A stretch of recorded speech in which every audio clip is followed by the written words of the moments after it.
तो दोस्तों देखिए मम्मी सवेरे सवेरे खाना में आज क्या बना रही है। क्या बना रही हो मम्मी? आज बना रहे हैं ये देखो सोहिजन का सब्जी। सोहिजन और आलू का आलू सब्जी। का सब्जी और इधर जो है ये देखिए पूरा रस।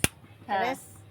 इसका रस उबल रहा है और तब तक जो है हम इसको भूज के रखे हैं ताकि बहुत ही टेस्टी से सब्जी। किस किस को सोहिजन का सब्जी पसंद है प्लीज़ आप लोग कमेंट में बताइएगा। हमें तो बहुत पसंद है। और हमारे चैनल को जो है आप लोग ज़्यादा से ज़्यादा शेयर कीजिए, सब्सक्राइब कीजिए। न्यू चैनल है दरभंगिया भुजी ब्लॉग, तो बस आप लोग ढेर सारा प्यार दुलार दीजिए और हमारा अच्छे अच्छे गाना भी सुनिएगा मैथिली में, शादी विवाह मुंडन का। और तो ब्लॉग देखिए खाना का। हाँ, घर का और शॉर्ट रील भी देखिए।